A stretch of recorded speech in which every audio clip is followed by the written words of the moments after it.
हम लोग श्रीमद् भगवद गीता यथारूप से दूसरे अध्याय के 12वें श्लोक को देखेंगे।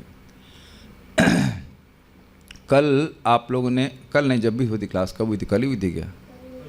परसों हुई थी, हाँ कल नहीं थी।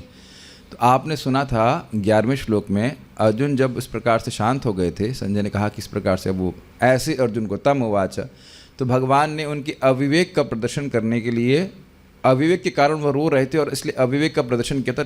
टेक्स्ट 11 में श्री भगवान उवाच, मेरे साथ में बोलिए, अशोचानन्वशोचस्त्वं प्रज्ञावादांश्च भाषसे गतासून गतासूंश्च नानुशोचन्ति पंडिताः।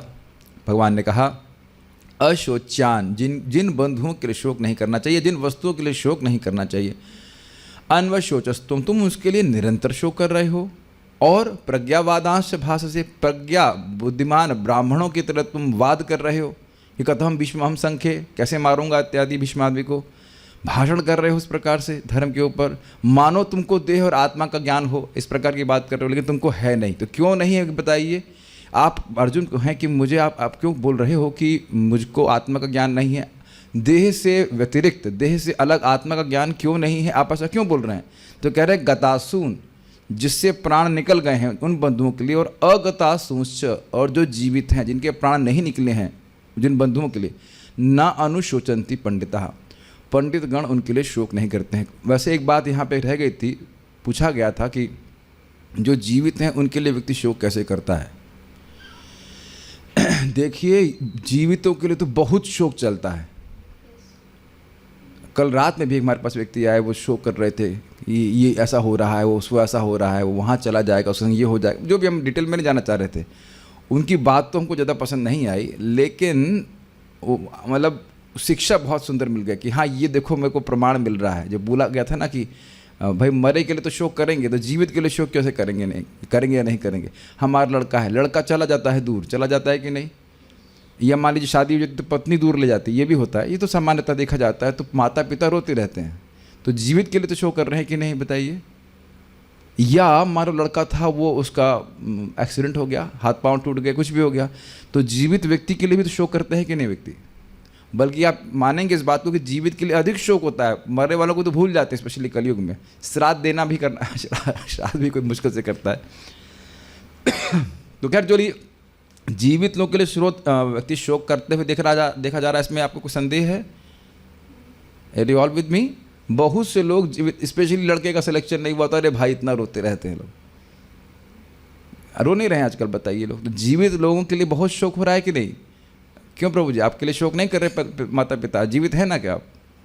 अरे घर छोड़ के चला गया, घर छोड़ के चला गया, क्या कैसे जी रहा होगा, क्या है, इत्यादि इत्यादि, बहुत शोक चलता है। Is it all clear? तो अब इस अविवेक को नष्ट करने के लिए भगवान आत्मा के स्वरूप को बताएंगे, आत्मा की शाश्वतता को बताएंगे आज 2.12 से।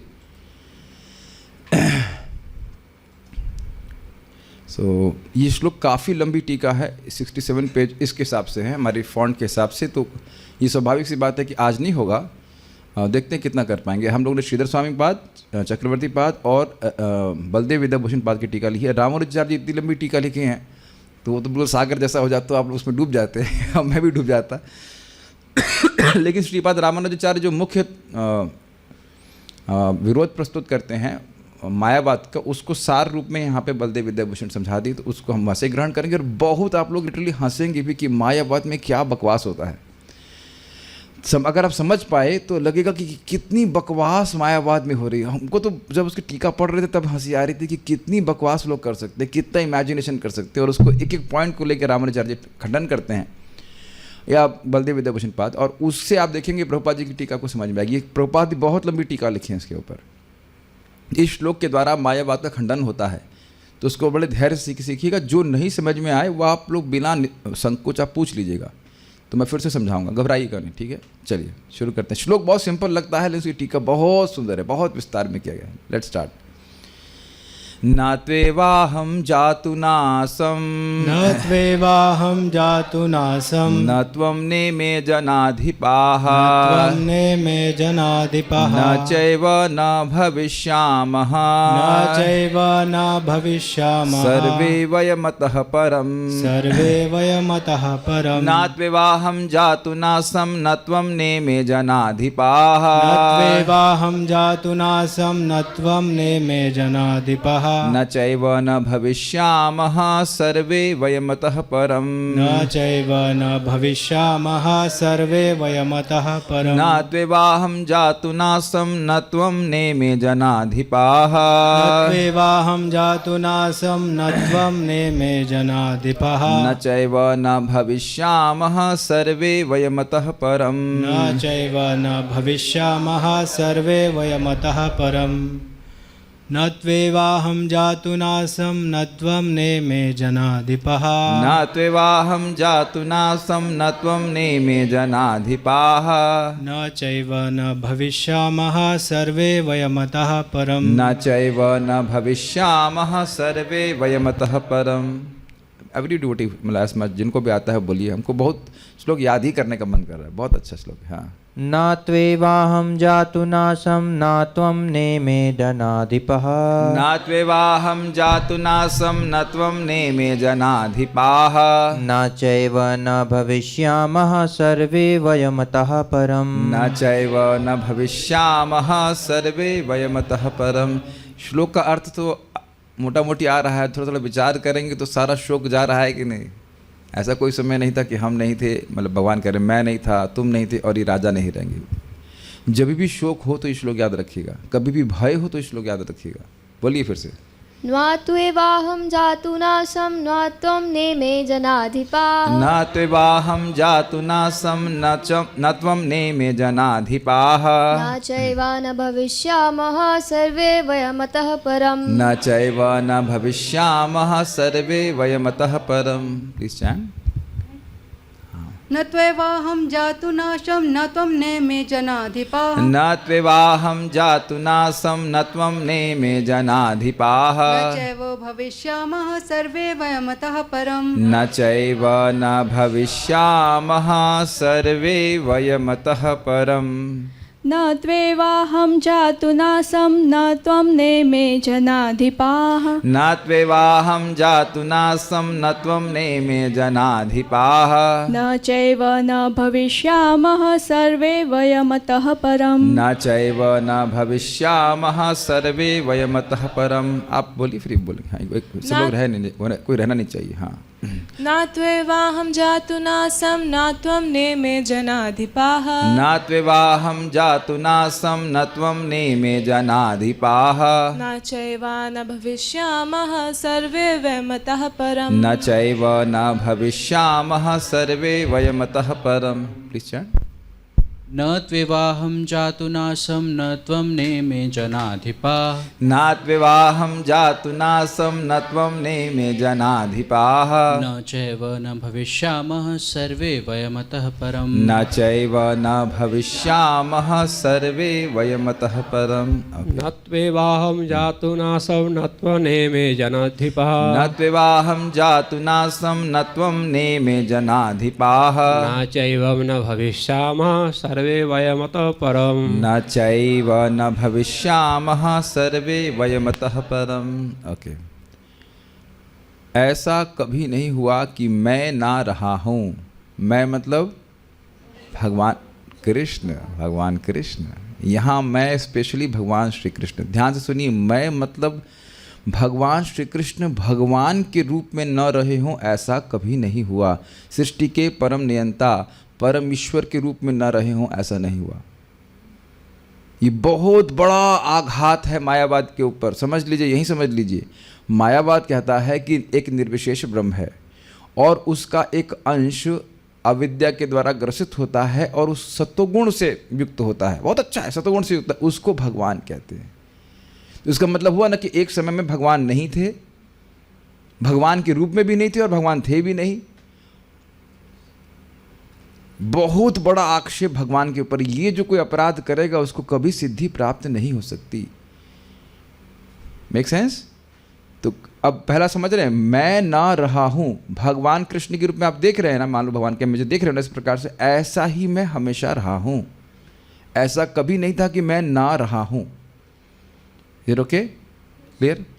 या तुम ना रहे हो, अब स्वाभाविक सी बात है कि जीव का शरीर तो परिवर्तित होता रहता है, लेकिन जीव के रूप में हमेशा रहता है। तो यह भी बात गलत है कि लोग कहते हैं कि वही निर्विशेष ब्रह्म जब अविद्या के द्वारा परिच्छिन्न हो जाता है, लिमिट हो जाता है, जैसे कि वो कहते हैं घटाकाश और पटाकाश, तो एक आकाश घट में है, बाहर है, और एक पट, घट मतलब घड़े में है और पट मतलब बाहर में है। तो कह रहे बस वो घड़ा टूट जाएगा तो पटाकाश और घटाकाश एक हो जाएगा। लेकिन जीव इस प्रकार से नहीं है। ये भी मिस्टेक है कि जीव कभी नहीं था और निर्विशेष ब्रह्म से जीव आया। Is that getting into your heads? ना तो ऐसा कोई समय था कि अर्जुन की सृष्टि हुई, अर्जुन मतलब जीव की सृष्टि हुई, और न कभी ऐसा हुआ कि भगवान की सृष्टि हुई। भगवान के रूप में अनादिकाल से हैं और जीव के रूप में अनादिकाल से है। Is that clear? ये पॉइंट पे ही हिट करेंगे आचार्यगण। ये पॉइंट भगवान बोल रहे हैं स्पष्ट। या तुम न रहे हो, ठीक है, अथवा ये समस्त राजा न रहे हो। अब ये भी बड़ा इंटरेस्टिंग बात है, बड़ा सुंदर बात है कि हाँ चलो भगवान को तुम्हें साइड में कर दीजिए, हम सब लोग जीव हैं, लेकिन ये जो आप भेद देख रहे हैं ना, ये केवल अविद्या के द्वारा सर्जित है। वस्तुतः मैं अपने आप को ही क्लास दे रहा हूँ, पता है आपको, मैं आप लोग क्लास नहीं दे रहा हूँ। ऐसा उनका मतलब मत है कि मुझ में और अब ये प्रभु जी में या किसी भी जीव में कोई भेद नहीं है, केवल अविद्या की कारण उपाधि रच दी गई है, इसलिए हम अपने में भेद मान रहे हैं। और जब ये उपाधि नष्ट हो जाएगी तो हम सब लोग ब्रह्म में मिल जाएंगे। तो अब हम लोग कुछ हम में आप में किसी में कोई भेद नहीं रह जाएगा। तो यह भी गलत है। जीव में भेद है और जीव और भगवान में भी भेद है। ऐसा नहीं कि जीव आपस में मिल जाएंगे और ऐसा हो जाएगा।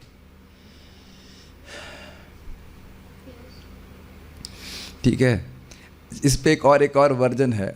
एक संप्रदाय वो कहते हैं नहीं देखिए, ब्रह्म से सारे जीव आए हैं, लेकिन मुक्ति के बाद वो जीव बने रहेंगे। तो ये भी गलत है। इसीलिए कह रहे हैं और ना ऐसा है कि भविष्य में हम लोग नहीं रहेंगे। समझ पा रहे हैं? ये सिद्धांत क्यों गलत है?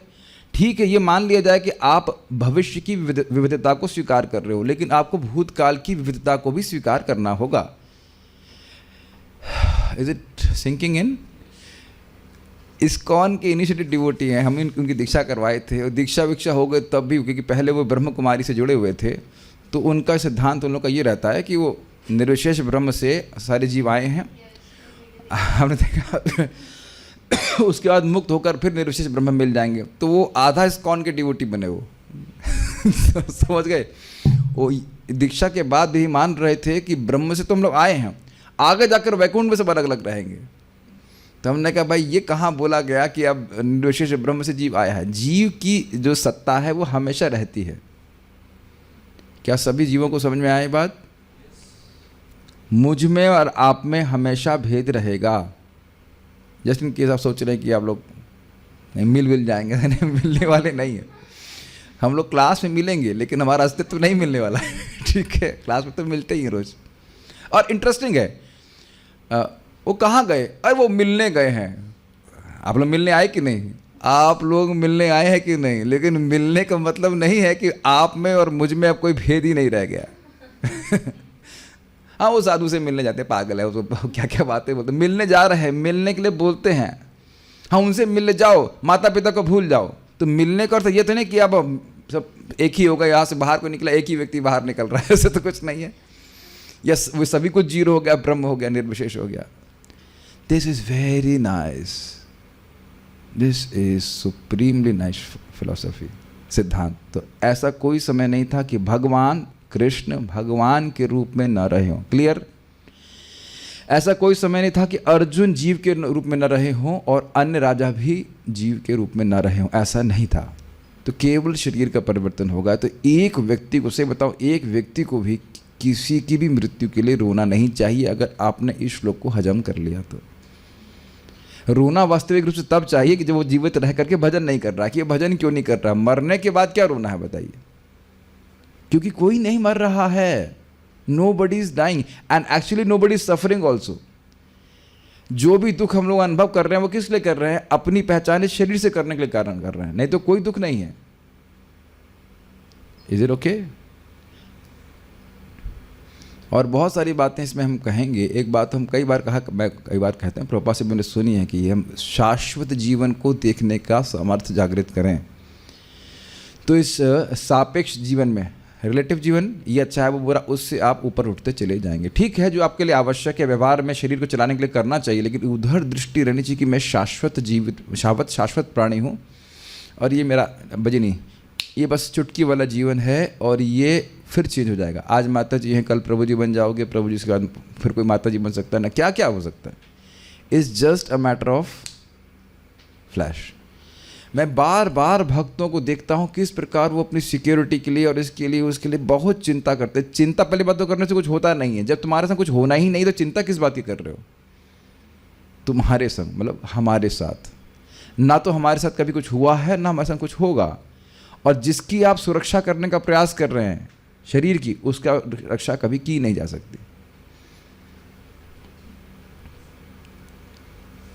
Is it all sinking in? अभी आपने शरीर को रोक लिए हैं चेंज करने से। बाल रुक रहे हैं, बाल रोक लीजिए उगने से या झड़ने से या जो कुछ भी, दांत गिरने से रोक लीजिए, कुछ भी शरीर में परिवर्तन को रोक पा रहे हैं। जब रोक ही नहीं पा रहे हैं तो रोने की क्या जरूरत है उसके लिए? शरीर कुछ समय के लिए उसका उपयोग भगवान के भजन के लिए करना चाहिए, लेकिन ये ध्यान रखना है कि हम शाश्वत प्राणी। It is very nice. अब ऐसे एक पॉइंट पकड़िए। जब तुम्हारी पत्नी नहीं रहेगी तब भी तुम रहोगे, जब तुम्हारे बच्चे नहीं रहेंगे तब भी तुम रहोगे। अब समझ में आ रहा है? It is coming more practical to you. जब तुम्हारा पति नहीं रहेगा, बुरा मत मानिएगा, तब भी तुम रहोगे या रहोगी, जैसे कर लीजिए। तुम उससे नष्ट नहीं होने वाले। तुम्हारा घर नहीं रहेगा तब भी तुम रहोगे। तुम्हारा इस जीवन का यश नहीं रहेगा तब भी तुम रहोगे। Do you agree with this? आप देख रहे हैं कितना रिलीव करता है ये श्लोक अपने को। कितने कितने भय को लेकर हम चल रहे हैं ना, ये चला जाएगा तो क्या होगा, वो चला जाएगा, तो वो सब जाने के बाद भी आपका कुछ नहीं होने वाला, मेरा भी कुछ नहीं होने वाला। It doesn't mean we are becoming careless, लेकिन वास्तविकता से नजर मोड़कर हमको नहीं चलना चाहिए। राजकुमार नाम है ना आपका, आपके पिताजी की मृत्यु हो गई है। हाँ, आप समझ में आ रहा है? आप बोल रहे हैं गीता की फिलॉसफी। पिताजी की मृत्यु नहीं हुई है, बस उनका शरीर परिवर्तन हुआ है। ऐसा कोई समय नहीं है कि वो नहीं रहे हो। तो इस श्लोक हमको बहुत अच्छा लगता है, क्योंकि हमारी दृष्टि को शाश्वत जीवन के प्रति, जो हम हैं, किसी और की बात नहीं हो रही है। भाई अर्जुन चलो भगवान के पार्षद हैं, भगवान तो भगवान है ही, तो अन्य राजा की बात क्या करने का अर्थ हो? अर्थात सारे जीव, राजा से अर्थ लेना होगा वहाँ जो पैदल सैनिक है वह भी, और हम सब भी शाश्वत प्राणी। ठीक है, अन्वय देखिए। अहम कृष्ण, मैं कृष्ण, मैं मतलब मैं कृष्ण, भगवान कृष्ण, जातु किसी काल में, न आसम नहीं था, तू किंतु न एवा, ऐसा नहीं था कि मैं किसी काल में ना रहा हूँ, ये अर्थ है। समझ में आया? ओके, ऐसा नहीं था कि मैं किसी काल में नहीं था। आप जानते हैं दो ना मिल करके प्लस हो जाता है, पॉजिटिव हो जाता है। मैं नहीं चाहता हूं कि आप ऐसा नहीं करें। क्या अर्थ है इसका? आप ऐसा करें। समझ में आया? तो इसलिए कह रहे हैं कि ऐसा कोई समय नहीं था जब मैं नहीं था, अर्थात मैं हमेशा से था। या एक और थोड़ा सा आपको परेशान करें, ऐसा मेरा ना होना कभी नहीं था। अब समझ में आया? सारे प्रोसेसर चलाएंगे तब श्लोक समझ में आएगी, भाषा समझ में आएगी। ऐसा मेरा ना होना कभी नहीं था, यानी मैं हमेशा से रहा हूँ। फाइन। और इसका अर्थ आप समझ लीजिएगा, जैसा मैं अभी हूँ परम शक्तिमान के रूप में, वैसा ही हूँ। यद्यपि मेरा तिरोभाव और आविर्भाव दृष्ट है, भगवान का तिरोभाव आविर्भाव दृष्ट है, फिर भी ऐसा कभी नहीं समय था कि मैं नहीं हूँ। जैसे आप देखते हैं सूर्य का आविर्भाव, सूर्य उगता हुआ दिखता है, अस्त होता हुआ दिखता है, लेकिन आप ये नहीं कह सकते कि अस्त हो गया तो सूर्य अब नहीं है। सूर्य कहीं और प्रकाशित हो रहा है, और सूर्य के रूप में ही प्रकाशित हो रहा है। सूर्य का टेम्परेचर कभी कम नहीं होता है। हाँ बोलिए। हाँ, आगे पढ़िए। किसी काल में नहीं था, तू न एवा, ऐसा नहीं है। ये पूरा पढ़िए। कृष्ण, अरे वो तो आगे लगा दिया, इति लगा दिया ना ऐसा। किंतु अहम जातु न आसम तू न एव, ऐसे पढ़िए ना। कृष्ण के रूप, मैं कृष्ण किसी काल में नहीं था किंतु ऐसा नहीं है। तो अन्वय कैसे भी कर लीजिए, ठीक है। अच्छा, तो मैं कब हुआ? मान लो अर्जुन पूछे तो कह रहे त्वम ना, अर्जुन तुम भी नहीं थे, न इमे जनाधिपः, ये सभी राजागण न आसन नहीं थे, न च, समझ रहे वही आप भी, ऐसा भी कोई समय नहीं था कि आप भी नहीं रहे हो। एवं अतः परम, इसके आगे, परम मतलब इसके भविष्य काल में, वयम सर्वे न भविष्याम एवं न, हम सब नहीं रहेंगे ऐसा भी नहीं। सब देखिए श्लोक देखिए, समझ में आ जाएगा। न त्व एव अहम जातु नासम, ऐसा कोई नहीं समय था कि मैं नहीं रहा हूँ, है ना। न तु एव अहम जातु न आसम, ऐसा कोई समय नहीं था कि मैं ना रहा हूँ। न त्वम न इमे जनाधिपा, न ऐसा कोई समय नहीं था कि तुम नहीं रहे हो। और जनाधिपा मतलब ये जो राजा हैं ये न रहे हों। पहली लाइन क्लियर हो पा रही है? ठीक है। न च एव न भविष्यामा, और ना ही ऐसा होगा कि भविष्य में हम लोग नहीं रहेंगे। सर्वे वयम अतः, सर्वे वयम अतः परम, अतः परम मतलब आगे जा कर के भविष्य में ऐसा कभी नहीं होगा कि हम लोग नहीं रहेंगे। तो ना तो भूतकाल में हम लोग ऐसा था कि हम लोग कभी ना रहे हों, ऐसा नहीं हुआ। अर्थात सीधी सीधी बात कहें तो मैं अनादि हूँ, भगवान कृष्ण कह रहे हैं। और अर्जुन तुम भी अनादि हो, और ये राजा भी सब अनादि हैं। क्लियर? और हम लोग भी अनंत काल तक जीते रहेंगे, अनंत काल तक। अगर अनादि नहीं समझ में आ रहा है तो जरा अनंत पे मनन किया जाइए। अब देखिए हम कितनी छोटी छोटी चीज़ों के लिए परेशान होते रहते। एक भक्त से पूछ रहा था कि हमारा, जो हम लोग उस दिन डिवीजन कर रहे थे कि हमारा जीवन ब्रह्मा जी की परम आयु से डिवाइड करें तो क्या होगा, तो 0 आएगा। और थोड़ा और कम ले लेंगे, उनके पूरे दिन से भी लेंगे तो भी 0 आएगा। इतना बड़ा विशाल नंबर है। नेक्स्ट टू 0 ही के लिए टू द पावर ऑफ -11 में जा रहा था। तो बताइए क्या महत्व है। ये आप लोगों को लग रहा होगा कि ये श्लोक तो बहुत बचपना वाला है। भक्त लोग कभी कभी ऐसी बचपने की बात करते हैं। कल एक भक्त आकर के, हम नाम नहीं रख रहे हैं प्लीज़, मैं बोलूँगा लेकिन ज़रूर, एक स्त्री में बहुत आसक्त हैं और इतना बताने लगे कि वो कब उठती है, कब बैठती है, कब क्या करती है। हमें इतना गुस्सा आ रहा था। मैंने कहा यही चीज़ आप कृष्ण के लिए, अष्टकालीय लीला कृष्ण की क्यों नहीं सुनते आप? उस पर इतना ध्यान दे रहे हैं। ये यही आत्मा का लेवल है।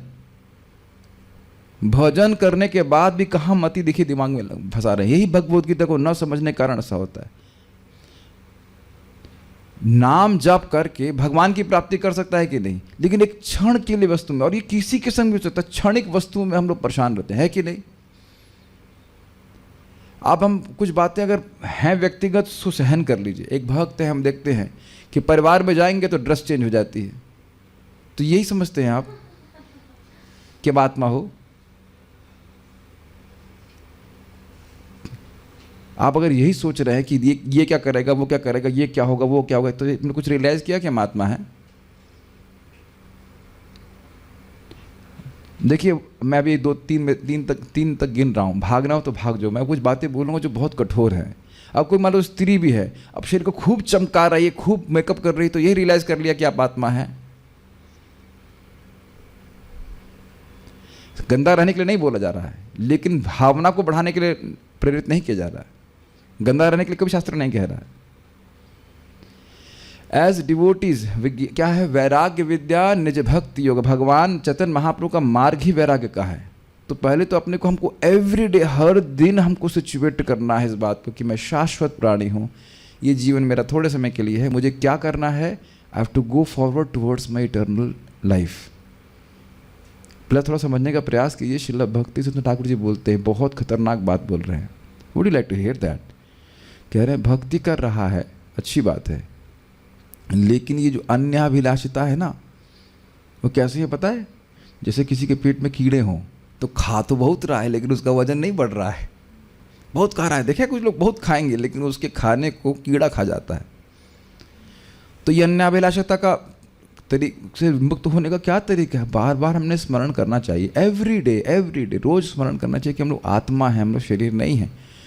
और ये अविद्या हमारे इस रियलाइजेशन में हमको रोक रही है। और समझते हैं अविद्या मतलब भगवान की शक्ति, भगवान के नाम और भक्ति आदि के द्वारा नष्ट होगी। जैसे जैसे हम लोग श्लोक को पढ़ रहे हैं, आप समझिएगा, जैसे आप लोग कभी वेल्डिंग देते हो, वेल्डिंग की स्पार्क, उसमें इतनी शक्ति होती है कि वो लोहे को पिघलाता है, पर समझ रहे हैं? ऐसे ही ये शब्द प्रभुपाद जी के, आचार्यों के हरे कृष्ण मंत्र, ये हमारी अविद्या को गला के फेंक देंगे। ये मेडिटेशन करना चाहिए, स्मरण रखना चाहिए, इतना शक्तिशाली हैं। इनके संपर्क में आने से हम परिवर्तित हो रहे हैं। आप मेरी बात समझ रहे हो? मैं आप लोगों को किसी को डांट नहीं रहा हूँ, थोड़ा सा भड़का रहा हूँ कि इतना क्या दबना है, बताइए। Make sense? कि हमारे पिता ये बोल रहे हैं, हमारी पत्नी ये बोल रही है, हमारे बच्चे बोल रहे हैं। एक प्रभु जी की पत्नी 10% भगवान को नहीं देना चाहती है, उसमें वो डर जाते हैं कि पत्नी को नहीं बताऊंगा। इतने तुम दबोगे, इतने तुम क्या कहेंगे, लुलू हो, इतने लुलू हो, बताओ। तो ये समझ रहे हैं शारीरिक चेतना के द्वारा हो रहा है कि नहीं, कि 10% भगवान को देने में उनको घबराहट हो रही है। जैसे लग रहा है कि अब उनकी पत्नी आत्मा, वो तो यद्यपि आत्मा है लेकिन आत्मा का हनन कर देगी, मार डालेगी, आत्मा को काटने वाली चाप लेके आ गई उसकी, मार डालेगी वो। देख रहे हैं कि आत्मा कितनी गिर जाती है आसक्ति में।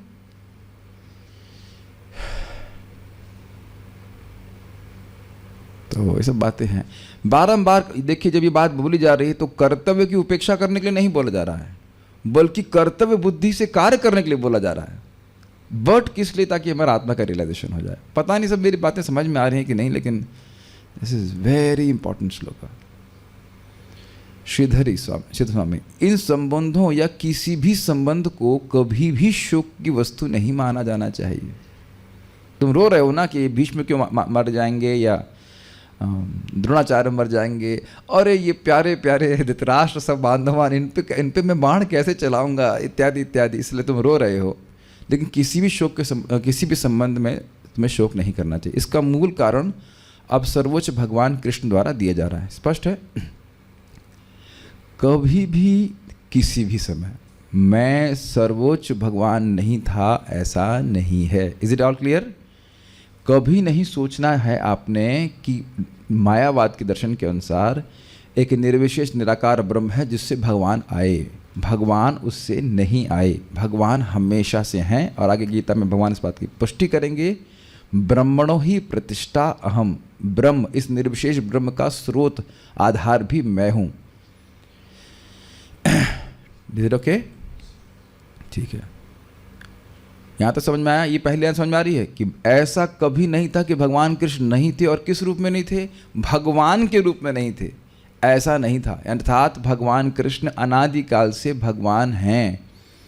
वो कोई पद नहीं स्वीकार कर लिए हैं जो वो उसे पद अच्युत हो जाएंगे। वैसे भी उनका नाम अच्युत है, अपने गुणों से वह कभी च्युत नहीं होते। तो पांडे प्रभु, ये बताइए कि भगवान जब ये कह रहे हैं कि वो नहीं, ऐसा कभी नहीं था कि वो नहीं थे, तो उसका क्या आशय है? माइक में बताइएगा। भगवान श्री कृष्ण ने जब ये कहा कि ऐसा कभी नहीं था कि वो नहीं थे, तो उसका क्या आशय है श्रीधर स्वामी के अनुसार? जी, वो माइक पे थोड़ा से करके बोलिए। हाँ, कृष्ण, ऐसा कभी कोई समय नहीं था कि जब वो नहीं थे। इससे उनका आशय ये है कि वो अनादिकाल से थे, अनंत थे। गलत तो आपने नहीं कहा, लेकिन क्लियर नहीं हुआ।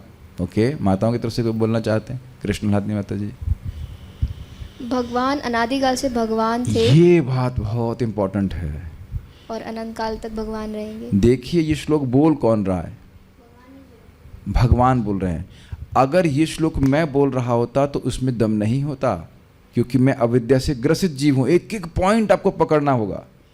अर्जुन अविद्या से ग्रसित हैं, एटलीस्ट इस समय भगवान की इच्छा से, ऐसे नित्य मुक्त पार्षद हैं। तो किसी अविद्या से ग्रसित जीव की वाणी को प्रामाणिक नहीं माना जाता है। भगवान बहुत बड़ी बात बोल रहे हैं ना आत्मा के बारे में। इससे पहले अर्जुन बोल रहे थे, लेकिन वो कंफ्यूज थे देह और आत्मा के भेद में। भगवान एकदम सटीक तरह से आत्मा के बारे में बोल रहे हैं। तो कह रहे हैं कि are you able to follow? भगवान ये बात बोल रहे हैं कि ऐसा कोई समय नहीं था कि मैं नहीं था। भगवान बोल रहे हैं, लिखा नहीं श्री भगवान उवाचा इसके पहले वाले श्लोक में। तो यानी कि मैं नहीं था, अर्थात किस रूप में नहीं था? किस रूप में था? भगवान के रूप में मैं नित्य विद्यमान हूँ। मुझे ये बात पता है ध्यान दीजिएगा कि हम लोग अनादि हैं, लेकिन अविद्या से ग्रसित होने के कारण भूल गए हैं ना कि ऐसा कोई समय नहीं था कि हम नहीं थे। सामान्य भाषा में कहूँ, अविद्या से ग्रसित जीव यही मान रहा है ना कि मेरा जन्म, वैसे मैं मान रहा हूँ कि 1982 में मेरा जन्म हुआ। आप लोग ऐसे कुछ मान रहे होंगे? माता जी लोग तो स्पेशली अपनी उम्र छुपाती हैं। कोई पूछे उम्र कितनी की, पता नहीं, अनादि है। अनादि काल से, अब क्या बोले, उम्र का पता नहीं। अरे बड़ी बुढ़ी हो, हाँ क्या कर सकते हैं। अनादि काल। बस ये एक इंटरेस्टिंग बात है। तो लोग कहते हैं कि पति की उम्र बहुत ज़्यादा है, मान लो गैप बहुत ज़्यादा हो, तो कहा ज़्यादा है, उसकी भी अनादि, हमारी भी अनादि, तो अनादि बराबर ही हुआ ना, माइनस इन्फिनिटी, आपकी भी माइनस इन्फिनिटी उम्र, किसी से भी शादी कर सकते हैं। है कि नहीं? 40 साल ही मान लो अगर पति बड़ा है तो क्या वो भी अनादि, आप भी अनादि। नहीं, ये तो विनोद की बात है, लेकिन कह रहे हैं कि हम लोग अनादि हैं। तो समझ पा रहे हैं, लेकिन हम लोग अनादि होते हुए भी ये मान रहे हैं ना कि हमारा आदि है। Do you agree? ये देख रहे हैं कि नहीं? लेकिन क्या भगवान इस प्रकार से प्रभावित होते हैं अविद्या से? तो नहीं। तो ये अंतर करते हुए चलना पड़ेगा। भगवान हैं और वो भगवान के रूप में है, उन पे अविद्या कभी प्रभाव नहीं डाली, यद्यपि वे जगत में भी आते हैं। ओके, और हम लोग हैं, लेकिन बद्ध जीव के रूप में हम लोग अविद्या से प्रभावित हो जाते हैं। और ऐसे ये राजा लोग भी हैं जो उपाधि से ग्रसित हैं। भले ही अच्छा, लेकिन आप तो जन्म लेते हुए दिखते हैं। हम तो देख रहे हैं कि देवकी से जन्म लिए हैं, और आप कह रहे हो कि ऐसा कोई नहीं समय था जब मैं नहीं था। ऐसे कैसे मान लें? तो भगवान कह रहे हैं, भले ही सर्वोच्च भगवान का चिद लीला विग्रह, चिद मतलब आध्यात्मिक, और लीला विग्रह मतलब लीलाओं को प्रस्तुत करने वाला सुंदर भगवान का स्वरूप। भले ही सर्वोच्च भगवान का चिद लीला विग्रह का आविर्भाव और तिरोभाव होता प्रतीत होता है। ओके, फिर से एक प्रश्न, कृष्ण लादनी माता जी, कठिन प्रश्न आपसे कर रहा हूँ। सूर्य का टेम्परेचर सुबह होता है अधिक या दोपहर में? सेम रहता है। सेम रहता है। अभी बच्ची बुद्धिमान हो गई, कई बार सुन चुकी है इस प्रश्न को। तो अब आप जान रहे हैं कि सुबह लगता है आहा कितना सुंदर सौम्य रूप में सूर्य प्रस्तुत हुआ है कि हम देख भी सकते हैं। लेकिन आप जानते हैं सूर्य का टेम्परेचर उस समय भी उतना ही है जितना कि दोपहर में। सूर्य उग गया है, आपने बीज डाला है। मुझे सूर्य उग गया है, कहाँ उग गया? बीज डाले थे और पानी डाले तो उससे सूर्य प्रकट हो गया है ना। तो आप कह सकते हैं कि सूर्य उगा, और व्यवहार में बोलते भी हैं, लेकिन आप जानते हो कि सूर्य कभी नहीं उगता, और सूर्य अस्त भी हो जाता है, डूब जाता है। कहाँ डूब गया? शेयर मार्केट में। सूर्य कहीं नहीं डूबता, और प्रत्यक्ष दिखाई पड़ता है। समुद्र के पास देखिए, ऐसा लगता है कि समुद्र ने सूर्य को खा गया, और समुद्र गर्म भी नहीं हुआ। और आप जानते हैं यहाँ के समुद्र में अगर सूर्य प्रवेश कर जाए तो समुद्र को पूरा सुखा देगा, लेकिन ऐसा लग रहा है कि समुद्र पूरा डकार मार, मतलब बिना डकार मारे सूर्य को खा गया। दिखता है कि नहीं? लेकिन आप जानते हैं कि जो दिख रहा है वो नहीं होता है, सूर्य के अस्तित्व फिर भी बना रहता है। Okay, yes. तथापि वह निसंदेह रूप से अनादि है। समझ में आया? भगवान यद्यपि आविर्भाव, आविर्भूत और तिरोभित, समझते हैं शब्दों का अर्थ? प्रकट होना, अप्रकट होना के रूप में दिखते हैं, फिर भी वह निसंदेह रूप से अनादि हैं। क्यों संदेह ना करें? श्री भगवान हो आज, इसलिए मत संदेह कीजिए। Do you agree? भगवान परम प्रमाण है। देखिए थोड़ा समझिएगा, भगवद गीता श्रुति भी है, स्मृति भी है। श्रुति जो भगवान से स्वयं प्रकट हो रही थी, प्रकट हो रही कि नहीं स्वयं भगवान से। स्मृति क्यों? क्योंकि महाभारत में रखी गई है। तो जैसे वेद प्रमाण है, उसी प्रकार से भगवद गीता प्रमाण है। कुछ लोग कहते हैं कि वेद को प्रमाण मानेंगे, पुराण को नहीं मानेंगे। तो वेद को इसीलिए मान रहे हो ना क्योंकि भगवान के निश्वास से सीधे प्रकट हुई है। और यहाँ क्या सुन रहे हैं? यह स्वयं पद्मनाभस्य। समझ पा रहे मैं क्यों बोल रहा हूँ? भगवान स्वयं इस आध्यात्मिक सत्य को बोल रहे हैं, वो यह प्रमाण, परम प्रमाण है। तो इसमें कोई संदेह नहीं कि भगवान अनादि हैं। फाइन। और वह सदा विद्यमान रहते हैं।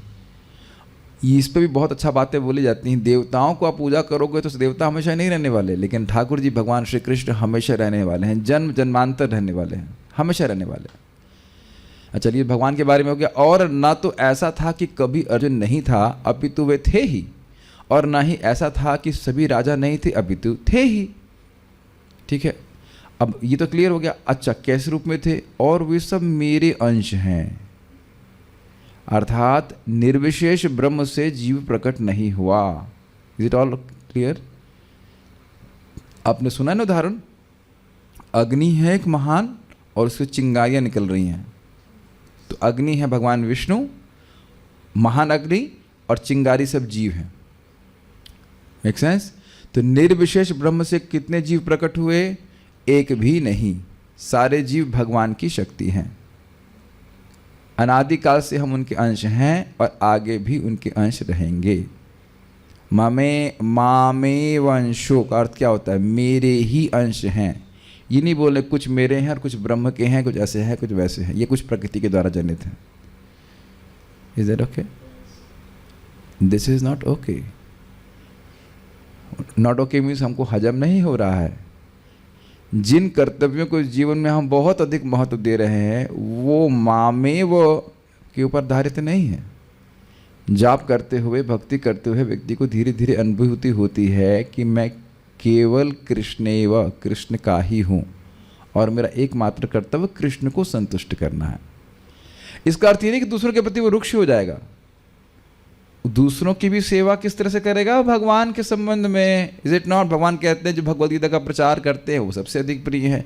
तो हम चाहे किसी भी शरीर में हो, चाहे प्रभु जी के शरीर में हो, चाहे माता जी के, चाहे प्रभु जी के शरीर में हो, चाहे माता जी के शरीर में हो, बाहर आपकी गाड़ी कुछ भी है, इंटरनल रियलाइजेशन है कि मेरा इस जीवन में एकमात्र कर्तव्य है कृष्ण के यश का विस्तार करना। और अगला जीवन अगर कृष्ण ने दिया भौतिक जगत में तब भी यही, उसके बाद भी चाहे कितने भी जन्म दे दें, मेरा एकमात्र कर्तव्य है, एकमात्र कार्य है भगवान की यश का विस्तार करना। This is not simple.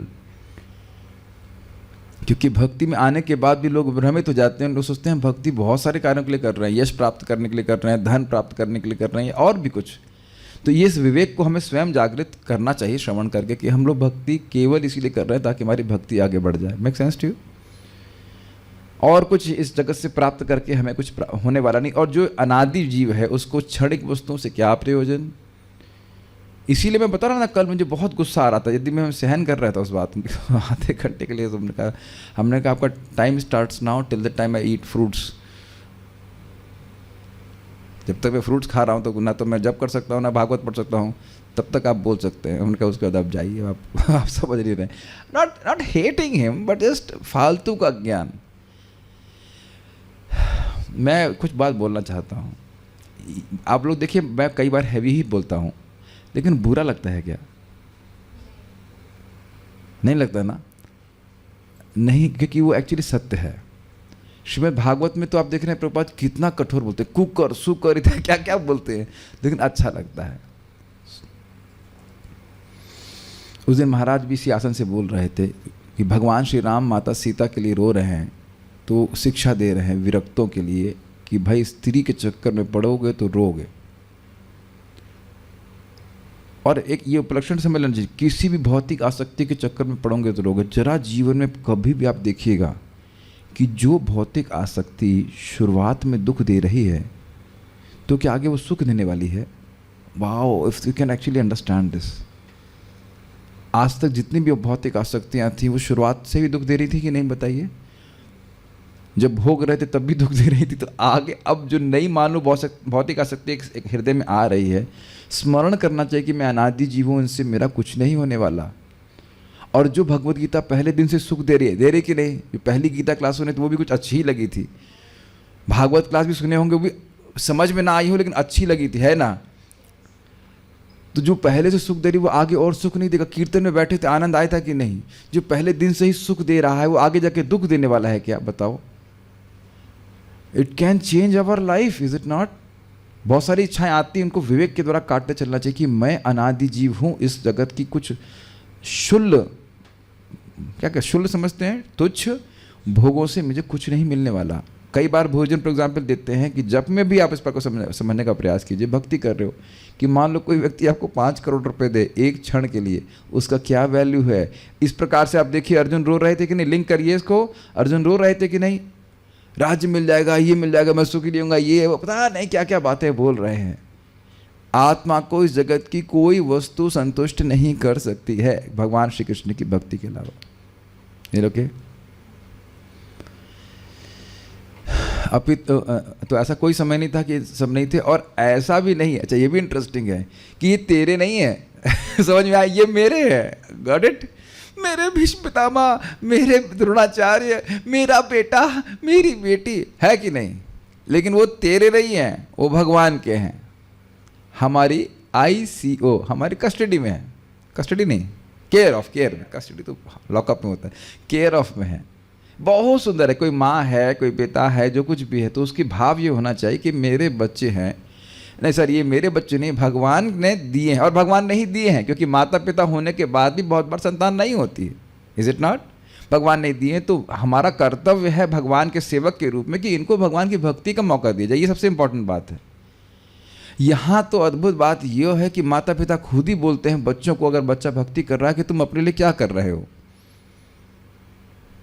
है ना ज्ञान? अरे आपको बोलना चाहिए बच्चों को कि तुम भक्ति क्यों नहीं कर रहे हो, चाहे लड़की हो चाहे लड़का हो। और यहाँ भक्ति करने लगता है तो कहते हो तुम अपने लिए क्या कर रहे हो। अरे अपने लिए तो कर रहे हैं बाकी सारी चीज़ तो केवल शरीर के लिए कर रहे हैं। ये भ्रम मूलक है सारी बातें, भ्रम मूलक समझ गए मतलब जिसका इस बात का मूल जो है वो भ्रम है कि हम ये देह हैं। कितना सुंदर बात है कि वे सब मेरे अंश। तुम यही रो रहे हो ना कि दादा, मेरे दादाजी को मैं कैसे मारूंगा, मेरे गुरुजी को कैसे मारूंगा, मेरे भाइयों को कैसे मारूंगा, ससुरा शाला संबंध ने तुम अपना संबंध जोड़ रहे हो। अरे तुम्हारा किसी से कोई संबंध नहीं है, भगवान से सब जीवों का संबंध है, ऐसे डायरेक्टली किसी का कोई संबंध नहीं है। Make sense? और इससे हम लोग दूर नहीं जाते हैं, इससे हम लोग और पास आते हैं। अब थोड़ा समझने का प्रयास कीजिए। इस जगत में कोई लड़का लड़की को बोलता है आई लव यू, और लड़की भी बोलती है आई लव यू, बट ऐसा नहीं है। आई लव सेंस ग्रेटिफिकेशन इतना लंबा नहीं बोलते हैं वो पूरा, और लड़का भी बोल रहा है I love sense gratification make sense? और वो इंद्रिय तृप्ति को केंद्र बनाते हैं। अब दूसरी तरह से सोचिए, आई लव यू एंड दूसरा व्यक्ति बोला I love you in the sense कि I love Krishna, oh you love Krishna, I also love Krishna. तो इस तरह से भक्तों के बीच में प्रेम होता है कि नहीं? नित्यम विष्णु जना प्रिया किसके लिए था बताइए? सुखदेव गोस्वामी को, जिसको जगत से किसी से कोई मतलब नहीं था, लेकिन वो नित्य ही विष्णु जनों के प्रिय हो गए, भक्तों के प्रिय हो गए कि कृष्ण कथा करते थे। Make sense? Are able to follow? अंश हम सब लोग भगवान का माने अपने आप को वाकई, तो वाकई कंसर्न्ड हो जाएंगे। Are you able to follow this? भाई जैसे अपने भाई के लिए, अपने बेटे के लिए, अपनी बेटी के लिए, बहन आदि के लिए व्यक्ति चिंतित होता है, उनके दुख को निवृत्त करने का प्रयास करता है कि नहीं? अगर व्यक्ति समझे कि मैं आत्मा हूं और भगवान का अंश हूं, तो ये नहीं समझ पाएगा कि सामने वाला भी है। आप जब ये समझ रहे हो कि ये मेरे पिता हैं, दुआ जी आप लोग भाई हो कि नहीं? 2 भाई हैं? कितने हैं? 2 भाई हैं। तो बड़े भाई हैं आपके? आप बड़े हो तो आप बड़े हो, हाँ जी, तो अच्छा हो गया। आप बड़े हो तो आप पहले समझे ना कि मेरे पिता कौन है इस जन्म में, और छोटा वाला बाद में समझा कि नहीं? उसके समझने से पहले आप समझ गए थे कि नहीं? तो भाई के प्रति प्रेम है कि नहीं? बहुत अच्छा एग्जाम्पल समझ में आ रहा है। बड़ा कोई व्यक्ति होता है वो पहले समझ लेता है कि ये मेरे पिता है, और वह भी जान रहा है कि छोटे वाले के भी पिता यही हैं, तो बड़ा भाई प्रेम करता है कि नहीं? क्यों निष्ठुर जाता है? निष्ठुर नहीं होता है। जितना अधिक समझ में आएगा कि मैं भगवान का अंश हूं, उतना हम सभी जीवों से भी प्रेम करेंगे। बिना भगवान को केंद्र में रखे प्रेम भी नहीं कर सकता। तो यहाँ देखिए, आप अर्जुन का जो शोक था वो किस आधार पे था? वो शरीर के आधार पे था, है ना? लेकिन भगवान के संबंध में तो नहीं देख रहे कि भीष्म भी भगवान के अंश हैं, द्रोण भी भगवान के अंश, इस तरह से वो नहीं देख रहे थे। तो इसलिए शोक का कारण ब्रह्म मूलक था। उसका ब्रह्म एक मूल था कि ये इनका संबंध मुझसे डायरेक्ट है, भगवान कृष्ण से नहीं है। अरे जब भगवान कृष्ण के अंश हैं, सुनिएगा ध्यान से सभी, तो क्या भगवान उनका अहित होने देंगे? सुनाई पड़ा मैंने क्या कहा? वो कह रहे कि हम लोग पाप में वाश्रयेद अस्मान, हम सबको पाप आश्रय कर लेगा। तो भगवान कृष्ण के रहते हुए पाप होगा और भगवान पाप होने देंगे? सोचना चाहिए। जहां भगवान साक्षात विद्यमान है वहां पाप होने देंगे? आप ऐसा समझिए, इस जगत में भी बड़ा भाई देखता है कि कभी कभी पिताजी छोटे भाई को थप्पड़ लगा रहे हैं, तब भी वो जानता है कि पिता स्नेहिल हैं, कुछ गलती किया है तब तो उसको सुधारने के लिए मार रहे हैं, है कि नहीं? तो ऐसा लग जरूर रहा है कि भगवान कृष्ण उनसे द्रोह कर रहे हैं, लेकिन वो द्रोह किसी से नहीं कर रहे हैं। आप जानते हो कि जो भी कुरुक्षेत्र में मरा वो भगवान के पास वापस चला गया। तो ये बहुत इंपॉर्टेंट पॉइंट है कि वे सब मेरे अंश हैं, अर्थात भगवान श्री कृष्ण के अंश हैं और अंश ही रहेंगे। सुनाई पड़ रहा है ये बात मैं क्या कह रहा हूँ? इस पर बहुत आचार्यों ने फोकस किया है कि अंश ही रहेंगे, मुक्ति के बाद वो भगवान नहीं बनने वाले। ओके, मैं आपको विनोद की बात कहूँ, एक नाम नहीं रख रहा, एक संत हैं, संत तो मैं नहीं कहना चाहता लेकिन उनको प्रसिद्धि है कि वो संत हैं। तो वो संत बने कैसे, कहीं वो जा रहे थे रास्ते में तो उन्हें सुनाई पड़ गई कहीं की आवाज़ की तुम भी भगवान बन सकते हो, बस सब कुछ छोड़ दिया और इसी पीछे लग गए संत बनने के लिए। लेकिन जो व्यक्ति भगवान बनने का प्रयास कर रहा है वो संत है ही नहीं, वो तमोगुण से प्रभावित है। कभी व्यक्ति को भगवान, ऐसी कोई तपस्या नहीं है जिसके द्वारा व्यक्ति को भगवान बनाया जा सके, जस्ट इन केस किसी की इच्छा हो इस तरह से। शास्त्र ऐसा वर्णन नहीं करते। चलिए, और ऐसा भी नहीं है कि इसके बाद जीव नहीं रहेंगे, अपितु वह निश्चित रूप से रहेंगे। तुम क्या चिंता कर रहे हो कि सब मर जाएंगे?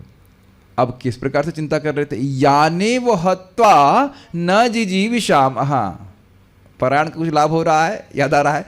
याने वो हत्वा, इनको मारकर, किनको मारकर? जिनको कभी मारा नहीं जा सकता। अब समझ में आया एप्लीकेशन इसका?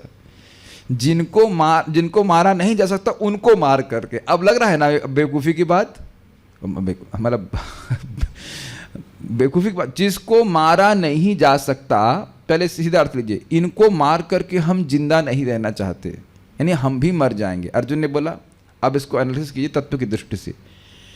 जिनको मारा नहीं जा सकता, यानेव हत्वा, ऐसे बीच में मैं जोड़ रहा हूं शब्द कि जिनको मारा नहीं जा सकता उनको मारकर। अब इसका इस वाक्य का क्या अर्थ बनता है?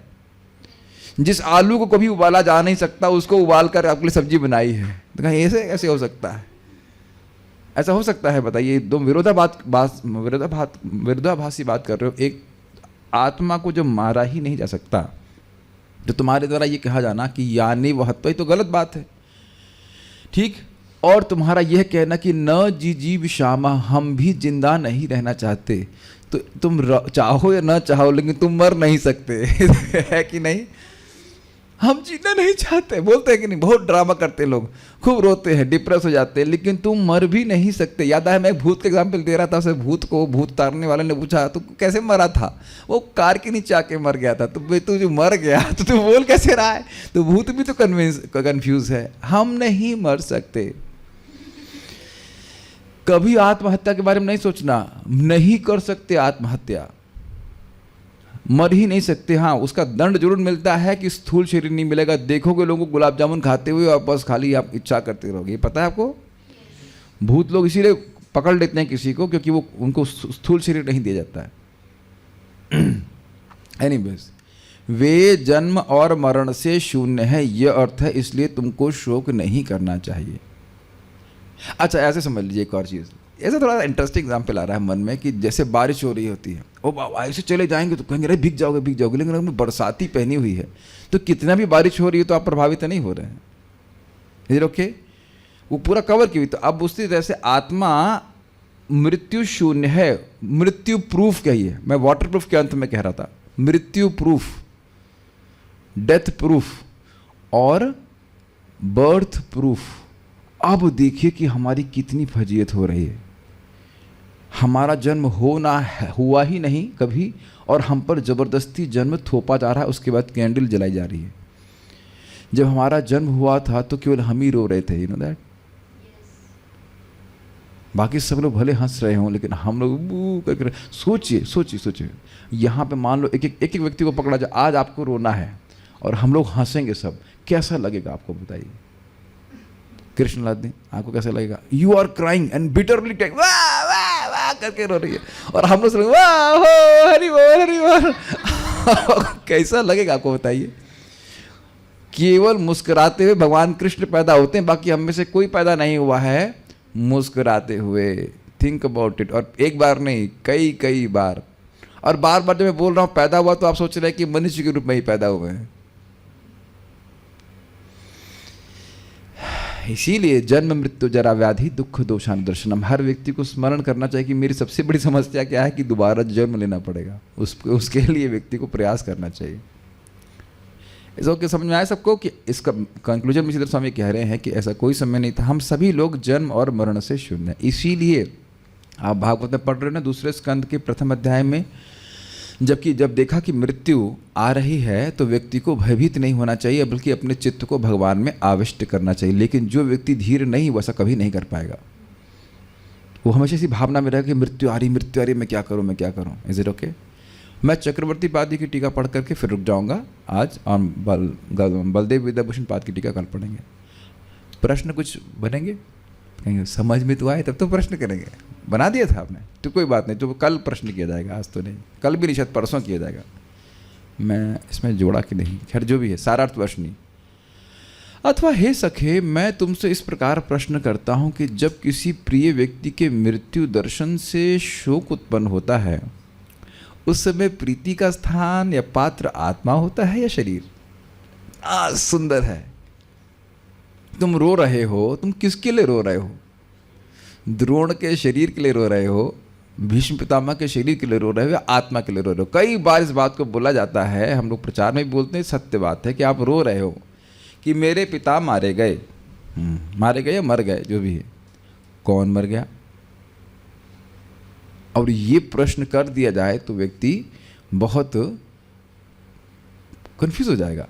हमारे एक रिश्तेदार है, मेरी मौसी के बारे में बोल रहा हूँ, तो वो बहुत यंग थी और उनके पति की उनकी मृत्यु हो गई थी। एक्चुअली इस समय उनके गर्भ में गर्भवती थी और उनके पति ने बोला कि 10 मिनट में आ रहा हूँ, रोटी बनाओ।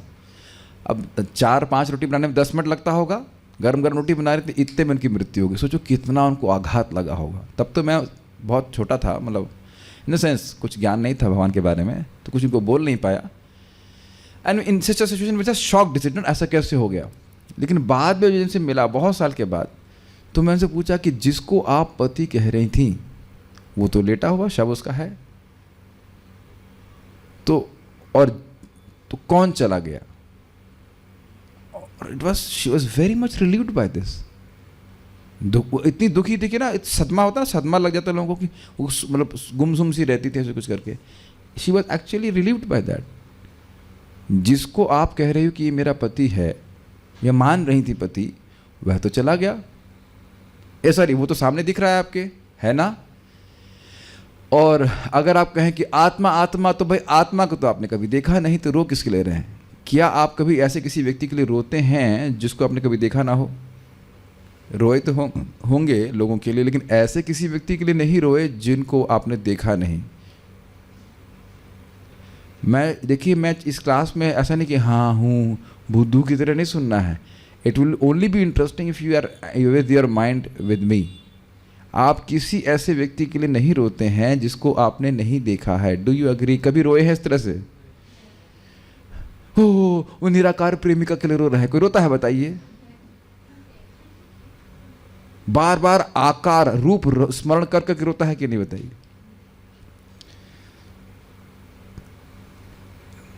कितनी अद्भुत बात है ना। बोले ना पिछले श्लोक में कि शोक नहीं करना चाहिए जीवित के लिए और मृत के लिए। अब हम यहां पे शोक कर रहे, तो इनसे पूछ रहे भगवान तुम शोक किसके लिए कर रहे हो? शरीर के लिए? तो शरीर तो है, और आत्मा को हमने कभी देखा नहीं। बहुत सुंदर ये श्लोक है। देख रहे हैं हम लोग, इस काइंड ऑफ शॉक ट्रीटमेंट हम सभी के लिए भयभीत होते रहते हैं। कभी कभी लोग बोलते हैं हम अपने माता पिता के लिए भयभीत हैं, क्या होगा उनका? किसके लिए? उस व्यक्ति के लिए जिसको आपने कभी देखा नहीं है। Think about it.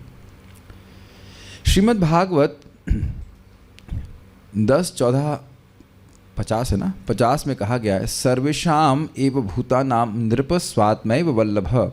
अर्थात हे नृप, यहाँ पे परीक्षित महाराज को बोल रहे हैं सुखदेव गोस्वामी, सभी जीवों का आत्मा ही प्रिय होता है। श्री सुखदेव महाराज की इस उक्ति के अनुसार यदि आत्मा ही प्रीति का पात्र है तो ईश्वर और जीव के बीच भेद रहते हुए भी दोनों प्रकार के आत्मा नित्य और मृत्यु रहित है। देखिए इसका अर्थ समझना होगा। इस जगत में कोई प्रिय लग रहा है, वो इस वजह से लग रहा है क्योंकि उसके अंदर आत्मा है। तो वस्तुतः आत्मा प्रियता का आत्मा में प्रियत्व है। भाई वही लड़का है जिससे माँ बहुत प्रेम कर रही है और उसने शरीर छोड़ दिया, तो प्रेम रह जाता है। वो 2-4 मिनट रोएगी, लेकिन फिर कहेगी चलो भाई अब इसको अग्नि में प्रवेश करा दीजिए। Is it not? सेम चीज़ माँ से बच्चे लोग प्रेम करते हैं, लेकिन अगर शरीर छूट जाता है तब ठीक है, अब उसको ले जाइए अग्नि प्रवेश करने के लिए। तो प्रेम व्यक्ति किससे कर रहा है? यद्यपि आत्मा को नहीं देख पा रहा, लेकिन आत्मा की वजह से ही वो शरीर प्रिय लग रहा है, ठीक है। और वो आत्मा किसका अंश है? भगवान का। तो असली प्रियत्व तो भगवान कृष्ण है। असली जो प्रेमास्पद कहा जाए, प्रेम के विषय है, वो भगवान कृष्ण है। लेकिन आप दोनों में से किसी को भी लें, आत्मा को लें या भगवान को लें, दोनों ही नित्य हैं, इसलिए किसी को शोक नहीं करना चाहिए। Make sense? ठीक है। अतः आत्मा शोक का विषय नहीं है, आत्मा का नाश नहीं होगा। इसके लिए ही श्री कृष्ण ने नत्वाहम इत्यादि कह रहे हैं, अर्थात मैं परमात्मा भगवान कृष्ण पूर्व काल में नहीं था, ऐसा नहीं था, अभी तो मैं था। इसी प्रकार तुम भी जीवात्मा थे ही, और सभी राजा लोग भी जीवात्मा के रूप में थे ही। इसके द्वारा आत्मा का प्राग अभाव राहित्य प्रदर्शित हुआ। अब ये तो आप लोग को एकदम लग रहा होगा बहुत कठिन बात है। आत्मा का प्राग भाव राहित्य प्रदर्शित हुआ है। प्रभु जी ये ही समझ में तो नहीं आ रहा है, इसको एक बार हम पढ़ेंगे, आपको बिल्कुल आसानी से समझ में आ जाएगा। देखिए ये नोट दिया गया है। प्राग मतलब पहले, और अभाव मतलब नहीं होना, अर्थात कोई वस्तु पहले न रही हो परंतु अब अस्तित्व में आ गई हो। तो अब वापस देखिए, प्रागभाव राहित्य, पहले आत्मा नहीं थी और अब आ गई है। प्राग अभाव, पहले प्रीवियस नॉन एग्जिस्टेंस, पहले नहीं होना, उससे रहित है आत्मा। ऐसा कोई समय नहीं था कि आत्मा पहले नहीं थी। अरे सीधे शब्दों में कहें, इससे आत्मा का अनादित्व प्रदर्शित होता है। अगर ये प्राग अभाव कठिन लग रहा है, देखिए बुद्धि लग रही है ना, तो लगाओ ना। क्या दिक्कत है? बुद्धि को बचा के रखेंगे अनार का जूस पीने में। प्राग भाव, दुआ जी ऐसा कौन समय था पहले जब आप नहीं थे? बताइए उत्तर में। हमेशा थे। तो यानी प्राग अभाव मतलब पहले ना होना, और प्राग अभाव रहित मतलब पहले नहीं होना, ऐसा कभी नहीं था। ये टेक्निकल टर्म है, थोड़ा समझ में आ रहा है? ओके।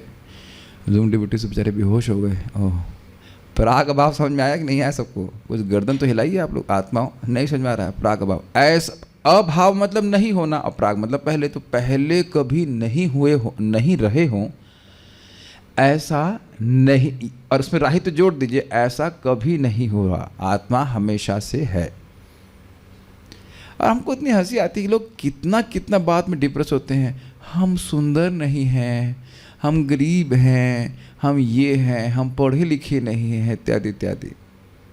क्या आपने समाज में ऐसा देखा है? या आप लोगों ने भी कभी ऐसा अनुभव किया है कि ऐसा हमारे अंदर ये न्यूनता है? कभी कोई बोले हम माता जी क्यों हैं, हम प्रभु जी क्यों नहीं हैं? ये बोलते हैं कि नहीं। अब हमको तो एक और प्रभु जी की बात सुनने में आई, वो कह रहे कि अच्छा होता कि वो माता जी होते। खुद बोल रहे थे ना। क्यों? कहते हैं माता जी को घर में इतना काम नहीं करना पड़ता है, प्रभु जी को खूब नौकरी करनी पड़ती है बाहर। अब यही चल रहा है। जब प्रभु जी थे तो माता जी के प्रति आसक्त, तो माता जी बन गए। अब माता जी थे प्रभु जी बन गए। इससे डिसआइडेंटिफाई करके सीधे भगवान के पास क्यों नहीं चले जाते? कृष्ण का जीव है भाई, ना वो माता जी है ना वो प्रभु जी हो। कृष्ण का जी है, कृष्ण का जीव है। Is it not? सिंपल सी बात समझ में आना चाहिए। ठीक है, ये प्राग अभाव समझ में नहीं आ रहा? आ रहा है कि भाई कोई वस्तु पहले न रही हो और अब आ जाए, तो इस गुण से वो रहित है।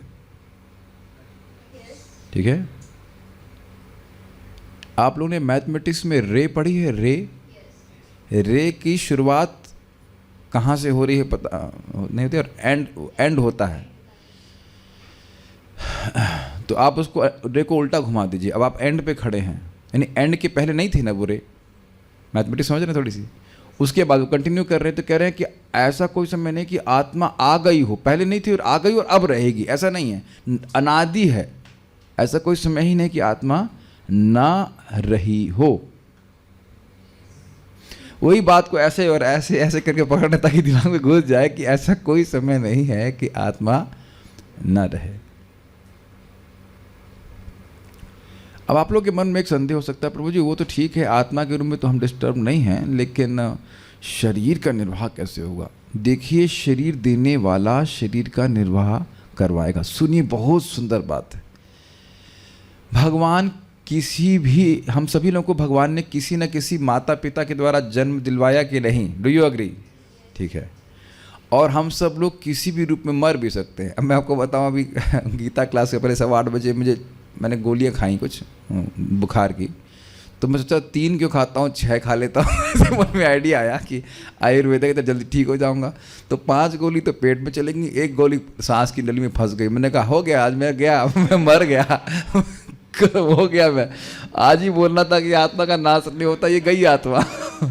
खांस रहा हूँ किसी तरह से। वो फिर मन में संकल्प लिया कि भगवान आज तो गीता क्लास नहीं बोल पाऊंगा, तुरंत वो गोली बाहर आ गई। भगवान ने बाहर निकाल दी, बच गया मैं, समाउ दैट अलाइव। इतनी हंसी आ रही। लेकिन आप देखेंगे जरा सा आपने को कोविड हो जाए, कोविड छोड़ दीजिए, डायरिया हो जाए तो लगता है गए गए गए गए, शरीर छूट गया है। देखते कि नहीं? देखते कि नहीं? कितना व्यक्ति अज्ञान में पड़ा हुआ है आप लोग के संग साथ। कोविड हो जाए, डेंगू हो जाए, डायरिया वायरिया हो जाए 5-10 बार, बस गए गए, खत्म, मर जाएंगे। कितना अज्ञान में हम लोग हैं। लेकिन कभी हम लोग नाश नहीं होने वाले। तो हम समझने का मैं खाली प्रयास कर रहा हूँ कि मृत्यु जैसे जन्म किसी भी तरह से हो सकता है, और आप ये भी मानते हैं कि मृत्यु कभी भी किसी तरह से भी हो सकती है। एकदम घट से हार्ट अटैक भी पड़ सकता है, सब यानी कहना। वैसे ही भगवान किसी न किसी तरह से आपका निर्वाह भी करवा लेंगे शरीर का। इट्स डिफिकल्ट टू डाइजेस्ट, लेकिन ये सत्य है। समझ में आया? जन्म कैसे भी हो गया किसी की तरह, मर तो बिल्कुल भी किसी भी तरह से सकते हैं। तो किसी न किसी एजेंट के द्वारा भगवान आपकी रक्षा भी करा लेंगे, पालन भी करा लेंगे। और मैं यहीं पे देख रहा हूँ, मैं नाम अब नहीं रख रहा हूँ, कि कुछ लोग 8-8, 10-10 घंटा करके 40,000 कमा रहे हैं। कुछ लोग थोड़ा ऑनलाइन पढ़ा कर 70,000 कमा रहे हैं। मैं हमेशा चकित रहता हूँ। और कुछ लोग कुछ नहीं करना पड़ता, वो आ जाता है पैसा। ये भी है कि नहीं? सुनिए से पहले आगे जाए। प्रभुपाद कहते हैं, मृगारी भी ऐसे सोच रहा था कि जो गर्दन काट देता था पशुओं की, और नारद जी ने कहा कि तुम इस प्रोफेशन को त्याग दो। कहा मैं जीऊंगा कैसे? तो प्रभुपाद बड़ा सुंदर कहते हैं, one's source of income is not his source of maintenance. बहुत डिफिकल्ट है डाइजेस्ट करना, स्पेशली जब हम कुछ कार्य करने लग जाते हैं ना, तो लगता है इसके बिना हम जिएंगे कैसे। और माँ के गर्भ में आप क्या सॉफ्टवेयर जॉब कर रहे थे, कोडिंग कर रहे थे क्या? कोडिंग कर रहे हो अंदर, वहाँ भगवान व्यवस्था किए कि नहीं? Think about it. तो वस्तुतः शरीर के बारे में भी, निर्वाह के बारे में बहुत चिंता नहीं करना चाहिए। जो व्यवहार के रूप में वो कर लेना चाहिए। बारंबार भागवत में भी बात आएगी, चाहे आप गृहस्थी में हो, चाहे वो ब्रह्मचारी हो, कुछ भी हो, ऐसा कर्म नहीं करना चाहिए कि जिसके लिए मानव जीवन मिला वही छोड़ दें। Make sense? मैं अभी बता रहा हूँ, महाराज की बात बोलने वाला हूँ कि जब महाराज परम पूज्य राधा गोविंद महाराज जब बचपन में थे, तो वो भागवत पढ़ते थे, पढ़ाई नहीं करते थे। तो उनकी माँ को बड़ी चिंता थी कि ये जिए कैसे। तो महाराज कह रहे जी रहा हूँ कि नहीं। इस पे एक और संत कहते हैं कि 2 छटाक का भजन नहीं कर रहे हो, 3 टाइम खाने को मिल रहा है। उनकी नम्रता थी कि भजन तो हो नहीं रहा है, लेकिन बस ये हल्ला हो गया कि भक्त हैं, तो उसमें लोग देते रहते। नहीं, वो तो इनकी नम्रता है, भजन तो कर रहे हैं। लेकिन मैं खाली बोल रहा हूँ कि भगवान जब सभी का पालन करने वाले हैं, तो जो भक्त है उसका पालन नहीं करेंगे। आप प्लीज समझिए, ये नहीं कहा जा रहा, भगवान भी ऐसा नहीं कह रहे कि कुछ बस हाथ पे हाथ देके बैठे रहो, कुछ करो मत।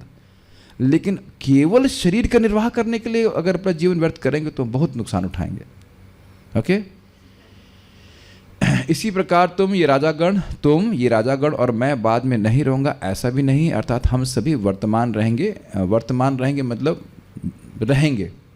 इसके द्वारा यह प्रमाणित हुआ कि आत्मा अविनाशी है। इस विषय में श्रुतियाँ भी कहती हैं, यथा नित्यो नित्यानाम चेतनश्चेतनानाम एको बहुनाम यो विदधाति कामान। कठोपनिषद बहुत सुंदर श्लोक है। सभी नित्यों में, सभी जीवों में भगवान, नित्यो नित्यानाम, नित्यानाम मतलब सभी जीवों में, हम सभी जीव जो कि अविनाशी हैं। नित्य मतलब अनादि और अनंत काल तक रहने वाले, उन सभी में भगवान एक नित्य हैं, विशेष नित्य हैं। समझ में आया? चेतनस चेतना नाम, हम सभी लोग चेतना से युक्त हैं। आप में से हाथ खड़ा कीजिएगा जिस व्यक्ति के पास चेतना नहीं है। हाँ ठीक है। जूम पे जिसके पास चेतना ना हो वो हाथ खड़ा करेगा। Okay, you got it. आपके पास चेतना है। क्या चेतना का सिम्टम है? मैं हूँ। आर यू ऑल अवेयर कि आप हैं? क्या ये कैमरा अवेयर है कि वो है? मैं कई बार उदाहरण दे रहा हूँ क्योंकि ये प्रत्यक्ष एविडेंस आप लोग अनुभव कर सकते हो कि आप आत्मा हो। आप इसे काट नहीं सकते। इसमें कोई जो बस जिसके पास थोड़ी सी भी सूक्ष्म दृष्टि है वो समझ जाएगा कि मैं शरीर नहीं हूँ, मैं हूँ। आप सब हैं कि नहीं? और मैं अमोघ दृक् नहीं हूँ, मुझे पता है। और मैं कृष्ण हलादनी भी नहीं हूँ, और मैं ये कैमरा भी नहीं हूँ। और आप लोगों को भी पता है कि शुभ कृष्णदास आप लोग नहीं। अरे एक ही व्यक्ति एक ही झेल ले रहा है हमसे, 3 लोग हो जाएंगे तो कहाँ से होगा? तो 6-6 घंटे क्लास देंगे, एक व्यक्ति उतर जाएगा, फिर दूसरा उसका प्रतिरूप आ जाएगा, फिर वो बोलना शुरू कर देगा, है कि नहीं? एक ही भारी हो रहा है। लेकिन आप जान रहे हैं कि आप लोग शुभ कृष्णदास नहीं हैं, और आप लोग ये रूम भी नहीं है। लेकिन ये रूम नहीं जान रहा है कि वो आप लोग के जो भी नाम है वो नहीं है। मेरी भाषा समझ में आ रही है? आप लोग का दिमाग है यहाँ पे कि नहीं है? ठीक है, यू आर अवेयर कि आपकी बुद्धि यहाँ पे है कि नहीं? लेकिन इस रूम को नहीं पता चल रहा है। क्या ये प्रत्यक्ष प्रमाण है या नहीं कि आप आत्मा हो? Is it okay? तो चेतनस चेतनानाम, सभी चेतना से युक्त जीवों में वह प्रमुख चेतना वाले हैं। क्या अंतर है कि हम केवल अपने को, अब हमारी अवेयरनेस है, हम अपने शरीर के बारे में जान रहे हैं, अपनी अवेयरनेस के बारे में जान रहे हैं, और भगवान सभी के बारे में जान रहे हैं। ठीक है, अब देखिए, एको बहुनाम यो विदधाति कामान, बहुत सुंदर है। अकेले भगवान सभी जीवों की इच्छा को पूर्ण कर रहे हैं। मान लो भगवान यहाँ या कोई व्यक्ति यहाँ पे मर जाता है, तो क्या पूरे समाज के लोग, पूरे विश्व के लोग मिलकर भी एक व्यक्ति को जिंदा कर सकते हैं?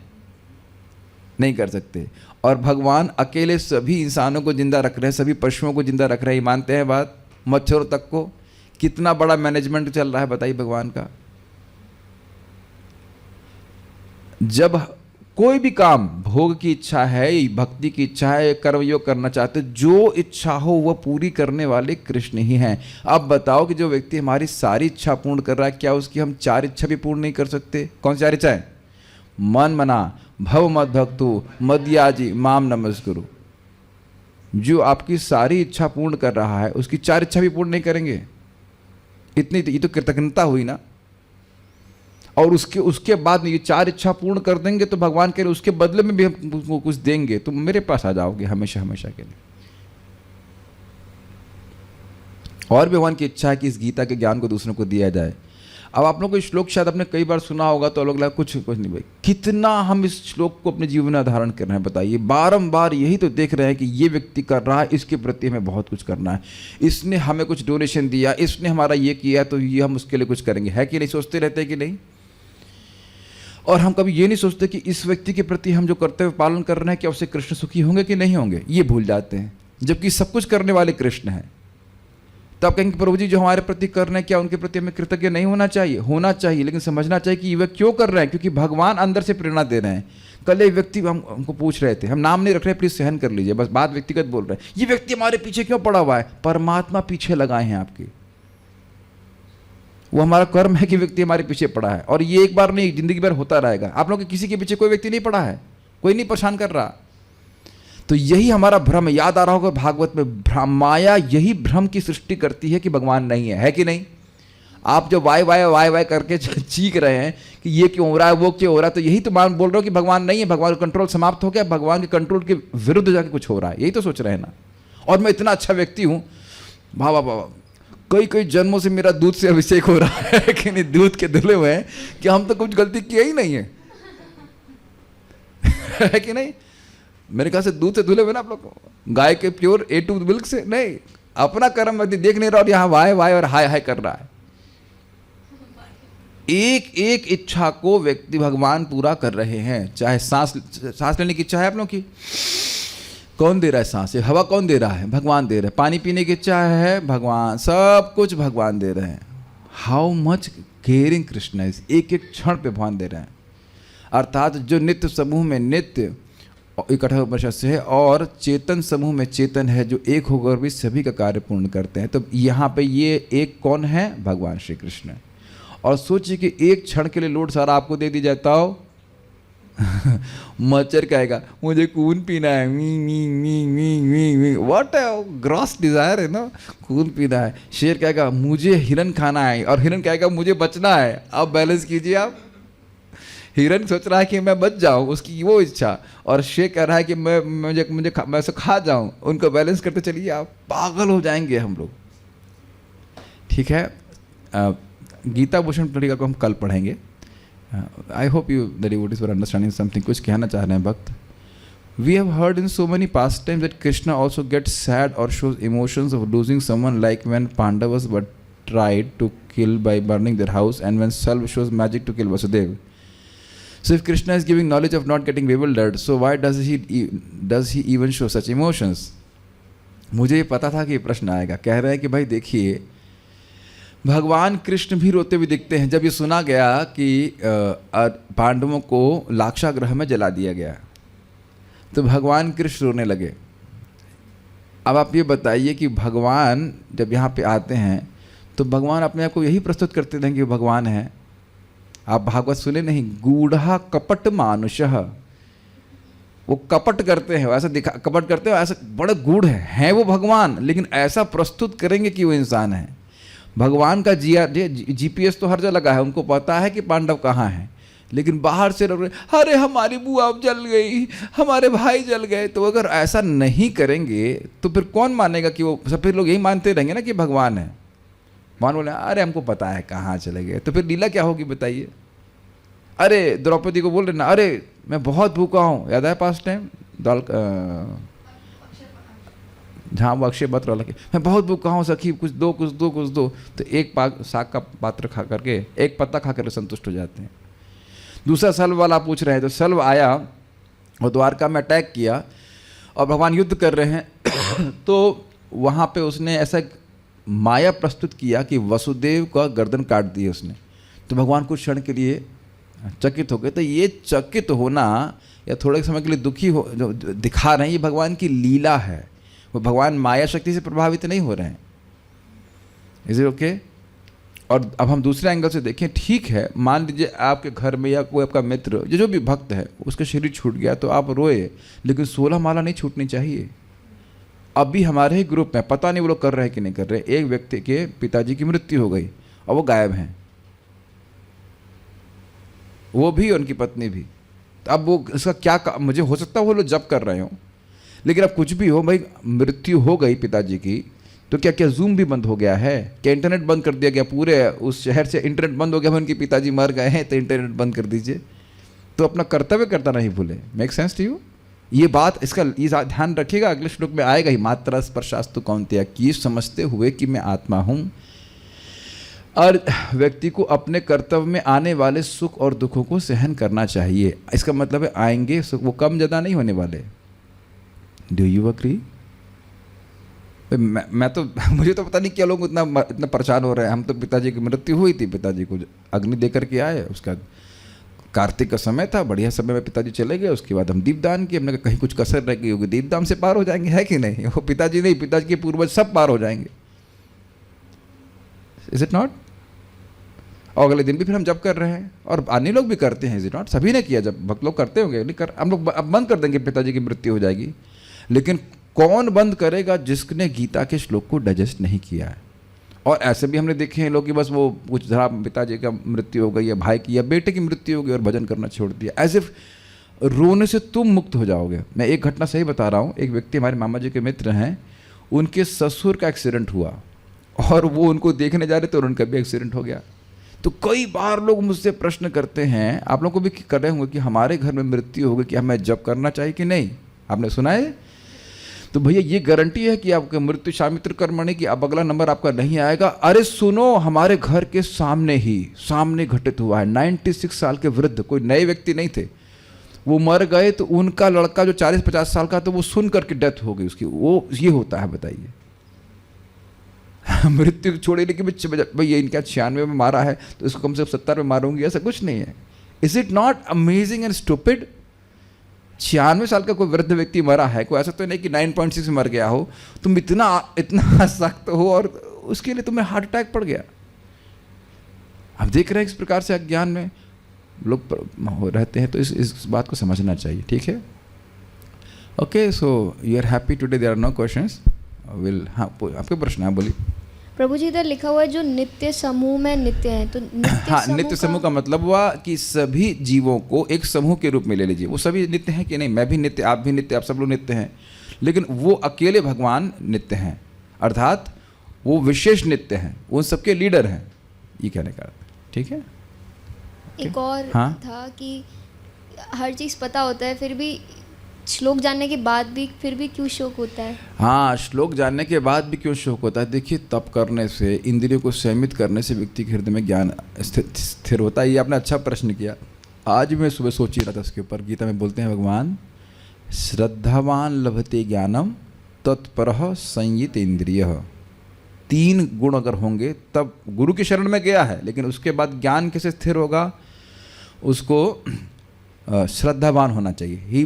ये हम अप्लाई करेंगे जब करेंगे, गीता सुनेंगे। दूसरा, संयत इंद्रियों को तत्पर भगवान की सेवा में लगे रहेंगे।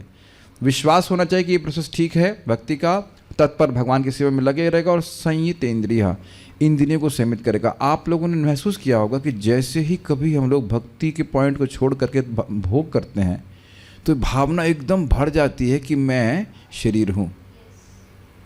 प्रैक्टिकल देखा गया है। तो जब प्रैक्टिकल आप देख रहे हैं तो समझ लीजिए ज्ञान आपका कहाँ टिक रहा है। देखिए, यहाँ आपने अपने प्रश्न का उत्तर स्वयं दिया। आपने कहा जब सुनते हैं, क्या बोला आपने? जब सुनते हैं तो थोड़ी अवेयरनेस बढ़ती है कि मैं आत्मा हूँ। क्या कब होता है? जब आप माइक पे बोलिए। जब सुन, हाँ, हरे कृष्ण, तब सुनते हैं। जब सुनते हैं और तब सुनते नहीं, जब सुनते हैं तब ये अवेयरनेस बढ़ती है। कुछ क्षण के लिए याद रहता है ना, और बाहर जाके फिर हम अगर वही बात सुनने लग जाएंगे कि मैं शरीर हूँ, तो बस भावना बढ़ जाएगी मैं शरीर हूँ। इसको और प्रैक्टिकल लेवल पे समझिए। लोहा समझते हैं, लोहे में अगर करंट एक विशेष तरह से प्रवाहित किया जाता है तो वो उसमें वो हीट होने लगता है, देखा है आपने, और वो अग्नि के गुण प्रकाशित करने लगता है। तो यदि हम आत्मा के कार्य करते रहेंगे तो आप देखेंगे कि आत्मा के गुण प्रकाशित हो रहे हैं। अब देखिए, इस समय कोई शोक हो रहा है क्या? मैं समझता हूँ कुछ मोह भी कम हो रहा होगा थोड़ा थोड़ा, इज इट नॉट? क्लास में अनुभव, एटलीस्ट क्लास में तो अनुभव, बोलो यस। हाँ, क्लास में तो अनुभव होता है कि हाँ भाई हम, और ये बोझे एक भाई वही 10% वाले प्रभु जी बोले, पर जो क्लास सुनते हैं तो लगता है आत्मा हूँ आत्मा हूँ, फिर पत्नी बोलती तो फिर डरना चालू कर देता हूँ। तो सारा गेम जो है वो है श्रवण का है, ये बात है। सारा गेम श्रवण का है। गेम मतलब सारा जो प्रभाव है। जो व्यक्ति दिन भर अब बिजनेस और इसमें फंसा रहेगा उसे क्या आत्मज्ञान होगा? आई मीन चांस दिया जा रहा है, लेकिन आत्मज्ञान ऐसे नहीं होता है, ठीक है। तो आत्मज्ञान के लिए व्यक्ति को अपने जीवन को फ्री रखना पड़ेगा भगवान की भक्ति करने के लिए। जितना अधिक करेगा उतना होगा, समझ पाए? जितना वो लोहा करंट के संपर्क में रहेगा उतना वो हीट होता है। जितना आत्मा के कार्य करेंगे, श्रवण कीर्तन स्मरण इत्यादि, तो हम लोग उस अवेयरनेस में रहेंगे। और जैसे ही आप भगवान भौतिकतावाद की बात करेंगे, देखिए तुरंत दिखाई पड़ेगा, तुरंत आपकी चेतना में आ जाएगा वो तो बहुत आगे निकल रहा है, ये होगा वो होगा। जैसे मैं बीमार था बीच में कुछ दिन पहले अधिक, तो मैं गोमाता में नहीं जा रहा, तो किसी व्यक्ति ने बोला तुम्हारी गर्दन काट दी जाएगी, मतलब इन द सेंस गर्दन काट दी, मतलब उनका हिंदी बोलना, इंग्लिश में बोलने का मतलब they will cut off your head, in the sense they will take your department away. तो मैंने कहा फर्स्ट मैं तो बोला जैसे भी गया, मैं सोच रहा था first the department has to belong to me, then they will take it away. और मैं तो देखिए अब जीवन में इस बात को समझ रहा हूँ कि मुझे ऐसी जगहों पे इन्वेस्ट करना है जो व्यक्ति मुझसे कोई छीन ना सके। भगवत गीता का ज्ञान देखिए, ध्यान दीजिएगा, मैं थोड़ा सा बोल करके हितोपदेश से बोल के फिनिश करूँगा। Knowledge is priceless, do you agree? 2 अर्थ हैं। एक कि आप ज्ञान को पैसे से नहीं खरीद सकते, आपको तपस्या करनी पड़ेगी, इंद्रिय संयमित करना पड़ेगा। और दूसरा एक अर्थ यह भी है कि ज्ञान आप दूसरों को देंगे वो उसका मूल्य नहीं दे सकता है। भगवत गीता ज्ञान मैं किसी को दे रहा हूँ वो उसका पैसा नहीं दे सकता है। Is it okay? Is it okay? आप पैसा दे करके इस भगवत गीता के ज्ञान को नहीं ग्रहण। अब मैं कहूँ चार्ज भी करूँ कि 5-5 हज़ार रुपये लूँगा, मान लो कोई दे भी दे, तो भी उस अगर वो इंद्रिय संयमित नहीं कर रहा है तो उसके दिमाग में घुसेगी नहीं बात, उसको इंद्रिय संयमित करना पड़ेंगे, तब समझ में आएगा। Make sense to you. दूसरा, ज्ञान को कहीं साथ में ले जाने के लिए ब्रीफ केस की जरूरत नहीं है। Is it not amazing? ज्ञान आपसे छीना नहीं जा सकता। Do you agree? मृत्यु भी नहीं छीन सकती, स्पेशली आध्यात्मिक ज्ञान को। ज्ञान आप पूरे खुले हृदय से दे सकते हो। क्या आप लोग सोचते हैं कि मैं कभी रोकता हूं अपने आप को कि मैं इतना दे दूं और इतना रोक लूं? और प्रत्यक्ष आपको दिखता है कि ज्ञान जब आप दूसरों को देते हैं तो बढ़ता हुआ दिखता है। तो दिव्य ज्ञान के लिए अपने जीवन को समर्पित करना चाहिए। मेरे को तो भगवान से प्रार्थना है कि मुझे और कहीं कोई से एंडेवर में न लगाएं, इसी में लगाएं, इसी में लगाएं। ये ज्ञान दान देते भी करें और जितनी बार देता हूँ उतना और बढ़ जाता है, फिर और देता हूँ तो आप लोग नहीं समझ पा रहे, हमारी अंडरस्टैंडिंग तो बहुत बढ़ जाती है उसी श्लोक की। मुझे पता है कि बहुत अच्छा टीचर नहीं हो, तो आप लोगों को कितना समझ में आ रहा है हमको नहीं पता है, लेकिन हमको तो बहुत अच्छा लगता है। ये सब भी, ये भी एंगल, वो भी एंगल, इस प्रकार से। और आप ये करके देखिएगा, जब आप खुद इसको कहीं पढ़ाएंगे, आपकी क्लास बंद होगी तब तो पढ़ाएंगे जो भी है, तो आप देखेंगे जो आपने समझा उससे कई गुना अधिक बड़ा होगा। जब आप लोगों को मैं पूछ लेता हूँ ये बताओ, तब देखिए आपका दिमाग प्रोसेस करना शुरू करता है, क्या बोले थे ये प्राग अभाव, पहले क्या बोले थे, हमको समझ में कुछ नहीं आ रहा है। लेकिन जब आप बोलना शुरू करेंगे तो देखेंगे आपका भी ज्ञान बढ़ जाएगा। मैं खाली बोल रहा हूँ कि इस प्रकार के इल्यूजन प्रस्तुत करते हैं। भक्त समाज में भी लोग इस प्रकार से बोलते हैं, तुम्हारी गर्दन काट जाएगी, तुम्हारा पद चला जाएगा, ये हो जाएगा, वो हो जाएगा ना। एक कहानी सुना दूँ, फिर जस्ट कहानी सुना के पक्का रोक दूँ, कहानी अच्छी लगती है। परम पूज्य वैष्णव महाराज हम लोग को ब्रह्मचारी क्लास में सुना रहे थे, बहुत अच्छा। एक व्यक्ति था और उस व्यक्ति को हायर किया गया मैनेजर के रूप में। तो बड़ा अच्छा मैनेजमेंट करता था और वह कुछ अंदर जाके करता था अपने रूम में, और लोगों को बड़ा संदेह होता क्या करता है, लग रहा कुछ अंदर जाके गड़बड़ करता है अपना। 12 दिन भर खूब काम करेगा, रात में अंदर जाके कुछ तो कर रहा है, क्या कर रहा है, क्या कर रहा है, नहीं। तो कई दिन तक हल्ला होता रहा, लोग, अन्य लोग उससे जो है जलने लगे थे, और मालिक को ने बोला कि जरिए कुछ सरकारी कुछ गड़बड़ कर रहा है अंदर, देखा जाए। अंततः गत्वा मालिक ने अंदर जाकर मतलब व्यवस्था करी कि क्या करता है, पूछा, देखा तो कहा कि देखिए जिन कपड़ों में मैं आया था उनको मैं पहनता हूँ रोज जा करके, ताकि ये ना भूलूं कि मैं कौन हूँ। बड़ा अमेजिंग स्टोरी। नहीं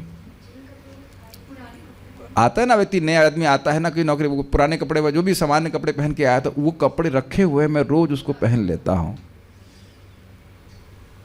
कुछ समय के लिए, ताकि मुझे स्मरण रहे कि मैं कौन हूँ। Very beautiful story, is it not? भक्ति में हम आए हैं भक्ति करने के लिए, भक्ति में बढ़ते हुए, भक्ति में बढ़ रहे हैं, लेकिन इस विवेक को न छोड़ने कि हम शाश्वत प्राणी हैं, हम आत्मा हैं, न इस जगत से हमारा कोई प्रयोजन है, न कभी था। हमने वापस भगवान के पास जाना है भगवान की भक्ति करके। और उस शरीर को, जब तक ये शरीर है, वी डोंट नो कब तक है, जितना मिनिमम एफर्ट करके आप इस शरीर से छल जाए, निर्वाह हो जाए, उसे करना चाहिए। और एक उधर से देखिए, जितनी भक्ति करूंगा उतना जीवन और कूल हो जाएगा और इजी हो जाएगा। और आप देखेंगे वाकई इजी हो जाता है, भगवान और आसान करते चले जाएंगे।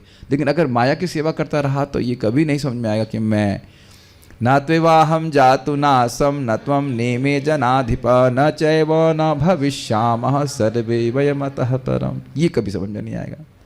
तो आगे की टीका बहुत लंबी है, उसको हम लोग कल देखेंगे। Stop here. हाँ, पारायण तो करेंगे। श्रीमद् भगवद गीता की जय, श्रील प्रभुपाद की जय, निताई गौर प्रेमानंदे। एक बात मैं कहना चाह रहा था, कृष्णलादनी माता जी पूछ रही थी कि अभी पूछा, मैं उस पर सोच रहा हूँ कि हम सुनते हैं कि हम आत्मा हैं, लेकिन हम फिर भूल जाते हैं। यही तो आपने गीता के दूसरे अध्याय में भी पढ़ा, ध्यायतो विषयान पुंसा संगस्तेषु पुजायते। रोज ये श्लोक याद रखना चाहिए। विषयों का ध्यान करने से उनमें आसक्ति हो जाती। संगात संजायते कामा, उस आसक्ति से व्यक्ति को भोगने की लालसा हो जाती है। उसके बाद कामात क्रोध हो जाते हैं, नहीं मिला तो क्रोधित हो जाता है, और मिल गया तो लोभ से प्रभावित हो जाता है। दोनों ही सच में अज्ञान। ठीक, क्रोधात भवति सम्मोह, सम्यक मोह, अपने को देह मानने की भावना और बढ़ जाती है। फाइन। सम्मोहात स्मृति विभ्रमः, कि मैं आत्मा हूं, व्यक्ति भूल जाता। उत्तर दे दिया भगवान ने। इसलिए ये श्लोक हमको रोज पढ़ना चाहिए। आप देखेंगे कि चित्त में एक भोग की लालसा ऐसे आती है, उसको आपने पंप दिया, पंप मतलब उसको अपनी एनर्जी दे दी, चेतना की चित्त उधर लगा दिया, तो फिर वो बढ़ने लगती। सब देखा हुआ है। तुरंत जैसे आए इधर भगवान की सेवा में लगे रहिए या हरे कृष्ण मंत्र जोर से बोलिए, इस प्रकार से। Make sense? तब वो कटेगा। नहीं तो वो दुख देने के लिए आई और अगर दुख और अपने दुख का निर्माण करने के लिए शक्ति उसको हम स्वयं दे रहे हैं। Is it okay? सो उत्तर हो गया? So will meet tomorrow. Bhagavad Gita is